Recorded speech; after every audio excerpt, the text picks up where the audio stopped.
a basic allocation example here. The total market value of our assets here is $300,000. As we look at that, we've broken it into $90,000 in risk-free money market fund. So we've put $210,000 here into risky assets. 210.90 is 300,000. Of the 210, we've broken it apart.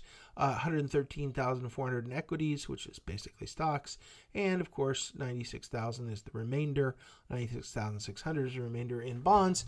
And if we want to know the weight of the bonds and the equity, we simply take the proportion. 113,000 out of the 210,000 gives us 54% here in equity, and then 96,600 divided by 210 gives us 46% in bonds. So our weighting is 54-46 stocks to bonds. And of course, we have the risk-free asset in here as well as $90,000. So if we take that into a larger context, in this case, the weight of the risky portfolio is Y. P is the complete portfolio. So the weight of risky assets is 210,000 over 300,000. So you have 70% of your money into risky assets and 30% of your money, the remainder, into risk-free assets. Of the risky assets, over the overall portfolio, you have 113,000 of the overall portfolio, or 37.8% of your money into stocks and 32.2% of your money into bonds. This is slightly different than the weight of the bonds in the risky assets. This is all part of the risky assets.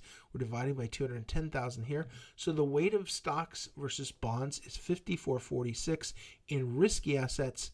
And in your overall portfolio, it's 37% versus 38% versus 32% of the overall portfolio. So just keeping those straight in your head, because you don't want to confuse the two.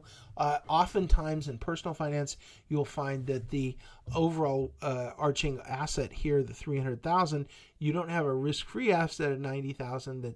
That's not typical. What you have here is your house. And your house is not a liquid asset, basically not a liquid asset. So you have a huge amount of your assets tied up in your house, and then you have much less into stocks and bonds. And so when you say I have 60% in stocks and 40% in bonds, what you're talking about is you have 60% stocks and 60% bonds, or 40% bonds. Of your risky assets in your overall portfolio, it might be much, much, much less, because you might have a house in here that is not included in your stocks and bonds asset allocation.